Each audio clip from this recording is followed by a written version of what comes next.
"You can finish me off," she said. Crying, the Hells Angels lifted her shirt and were shocked by what was branded there. Those words echoed through the abandoned warehouse like a cry for help so deep that even the silent engines seemed to hold their breath. And if you're just arriving now, drop a comment saying what you imagined when you heard that phrase. It helps this story reach more people. But anyway, no one in that place could imagine what was about to begin. The night felt heavy, filled with a cold air that sliced like a blade. The woman, weak, dusty, trembling, could barely stay on her feet. Her messy hair covered part of her face, but nothing could hide the desperation in her eyes. When the bikers found her lying on the dark road, they assumed she was just another victim of some local violence. But the way she leaned into their arms, whispering, "Just finish me," changed everything. Rex, the leader of the group, huge, tattooed, a man whose face rarely showed emotion, was the first to sense something different. He moved closer slowly, with that heavy silence that always comes before dark revelations. "Why are you asking for that?" he said, almost not believing it himself. She didn't answer. She just raised her arms slightly, as if surrendering all resistance, letting out a sob that sounded almost childlike. "And here's where I ask you for a small favor. Comment below if you would still help someone begging to die, because their reaction may surprise you. Anyway, back to the story." Rex signaled for the others to step back and knelt in front of her. The weak light from a broken street lamp lit only half her body, making everything feel even more tense. Then he carefully grabbed the hem of her shirt. "I'm sorry," he murmured, warning her about what he was about to do. And when he lifted her shirt, everyone in the room froze. On her left ribs, there was a deep, raw, still red burn mark, a brand, not just a symbol, a sentence. 3 digits burned into her skin. 217. The warehouse went silent. Not because they didn't know what it meant, but because they knew exactly what it meant. That number belonged to a rival group known for brutality, for abducting people, for selling them as tools to the criminal underworld. 217 wasn't a code, it was ownership. And anyone bearing that number was doomed. She knew that. That's why she asked to die, because she believed there was no escape. Rex stepped back, breathed deep, then faced her again. "Who did this to you?" he asked. Trembling, she replied, "They'll come.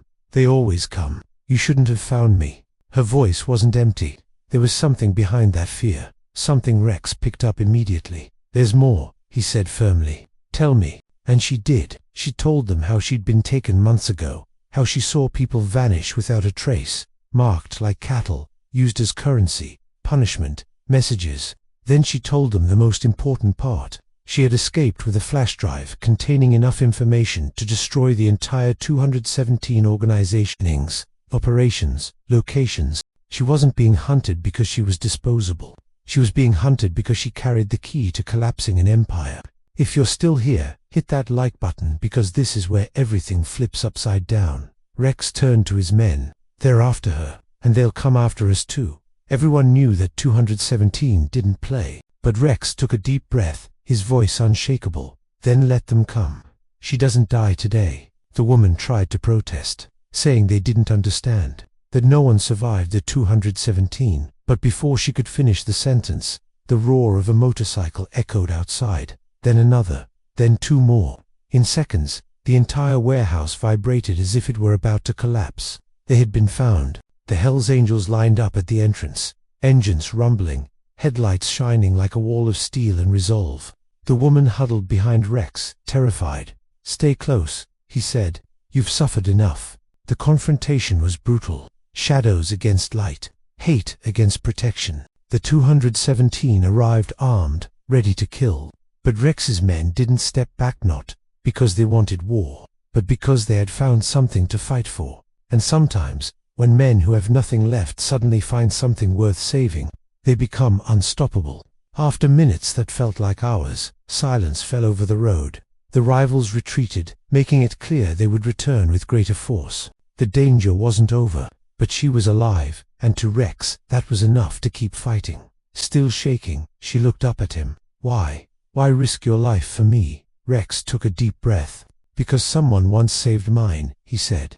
"And because you don't deserve to die from their cruelty." And then came the plot twist that shattered everything. Rex revealed that he had once been marked not by a number, but by a destiny. Years ago, he himself had escaped the 217, He was a survivor of the same organization that had tortured her. He knew exactly how her pain felt, burned into the skin and the soul. Tears fell down her face as she collapsed into his arms, not out of weakness, but relief. For the first time in months, she believed she might survive. Rex then said something that silenced everyone. "You're not running anymore. Now you have a pack." The reaction from the bikers was immediate, engines roaring together like a promise of loyalty and war. And before we get to the end, comment below if you would have the courage to do what Rex did. I really want to know. Later, now safe, sitting on Rex's motorcycle, she looked back at the fading city lights as dawn began to color the sky. "Thank you," she whispered. Rex didn't answer. He just accelerated, but the gesture said everything. She was no longer alone. And now, if you want to see how this story ends and discover what happened to the two, click the video on your screen and subscribe so you don't miss the next chapters. This story is far from over.